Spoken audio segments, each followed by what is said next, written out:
Maryland, Washington, D.C., Henderson, Virginia, Springfield, Virginia, Raleigh, North Carolina, Boca Raton, Florida, Fort Lauderdale, Florida, Philadelphia, Pennsylvania, Cleveland, Ohio, Charlotte, North Carolina, Orlando, Florida, Tampa, Florida, Seattle, Washington, San Francisco, California, Santa Clara.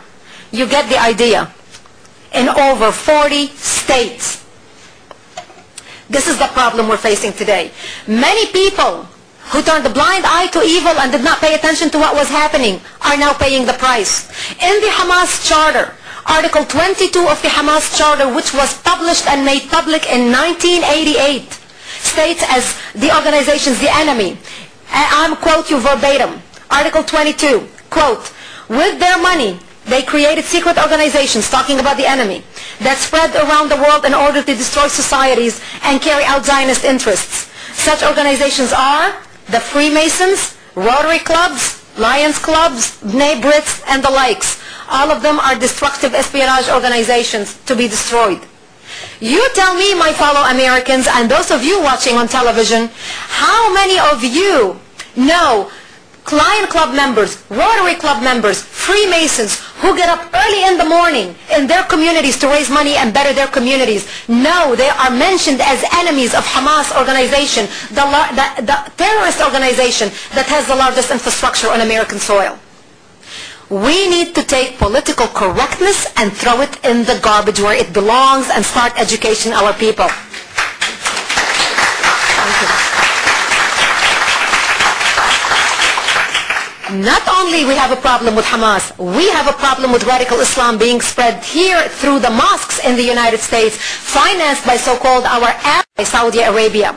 Thank God for privately funded organizations that can go undercover into these mosques. One of those great organizations, our Freedom House, the Center for Freedom for Religious Studies, they went undercover into the top mosques in the United States and collected over 200 books and publications from Islamic institutions and mosques, and some of these most prominent mosques are in Dallas, in Houston, in Chicago, New York, Washington, D.C., Los Angeles, and Oakland.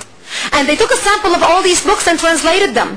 And these books are supplied directly by the government of Saudi Arabia, and it's to teach Muslims living in infidel lands, like our land, non-Islamic land, on how to live, on how to deal with non-Muslims. In relations with all non-Muslims, these Saudi books and publications repeatedly exhort, quote, Muslims to, quote, hate them for their religion, meaning us and you and everybody else watching, to hate for Allah's sake, always oppose them in every way, maintain a wall of resentment against them.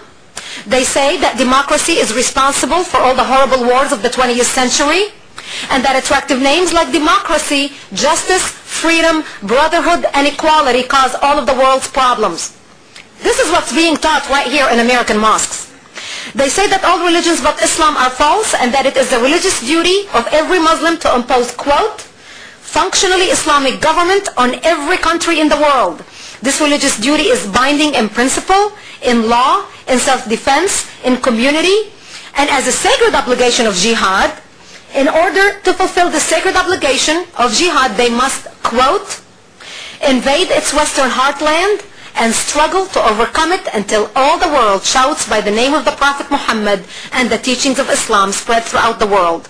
Only then will Muslims achieve their fundamental goal: all religion will be exclusively for Allah. This is what young Muslims, young and old, are learning in American mosques in the United States today. And if I may add, they are teaching in Islamic madrasas in the United States as you and I are meeting in this room. They're teaching young American Muslim students that Christian and Jews are apes and pigs because we are cursed by Allah. This is what they're learning. Now you tell me, my fellow Americans, can we dare say this type of verbiage against, let's say, can we say blacks are monkeys and gays are pigs? This type of education is not permissible. This type of verbiage is not allowed to be taught against any group of people in any religion, in any color. This is hate education. We have seen the result of this hate education in the Palestinian territories, their unleashing of suicide bombing into Israel, and this is what's being prepared right now in America today unless we wake up and identify the problem. And a few days ago, we had a report come out and say that our being in Iraq just increased a little bit the terrorist attack. It's because we are there that they are very angry with us. Well, I've got a little piece of news for everyone. Under the banner of La ilaha illallah Muhammadun Rasulullah, there is no God greater than Allah, and Muhammad is his prophet. They killed Jewish children in Israel. They massacred Christians in Lebanon, meaning the Muslims. They killed Hindus in India, Copts in Egypt, Assyrians in Syria, Armenians in Turkey, and expelled over 900,000 Jews out of Arab land. That has nothing to do with us being in Iraq, being in Afghanistan, has absolutely nothing to do with America. This is the time America needs to wake up and realize what is coming her way. And I'm going to end on this note before I open it for questions. So many times in the last 100 years, people have stood by and done nothing, allowing evil to prevail. As America stood up against and defeated communism, this is the time when America needs to come together and defend our Western democracy and defeat Islamofascism and radicalism. Because in our country and our freedom, we do not stand and do not agree with religious hatred, bigotry, and intolerance. And I urge you to act today and wake up. I thank you.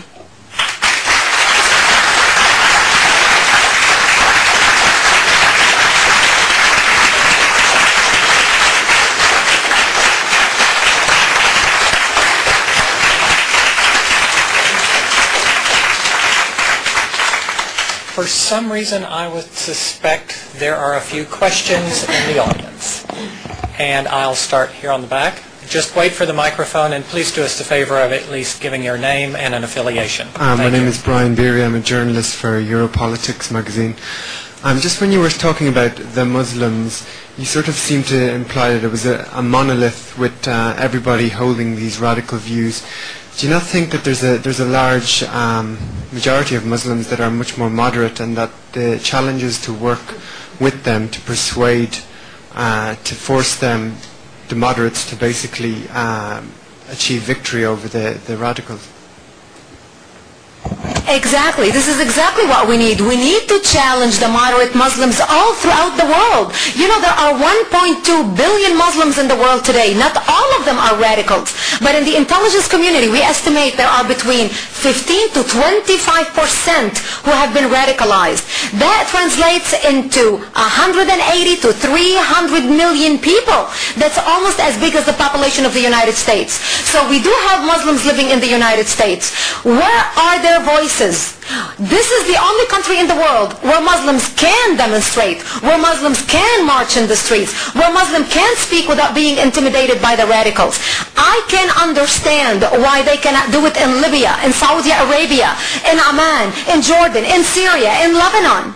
But there is no excuse why the Muslims in the United States cannot take to the streets and rally and send a message to the radicals in the Middle East that we are Americans first. You kill one of us, you kill all of us. We condemn Hamas, we condemn Al-Qaeda, we condemn Jama'ah al-Islamiyah, we condemn Hezbollah.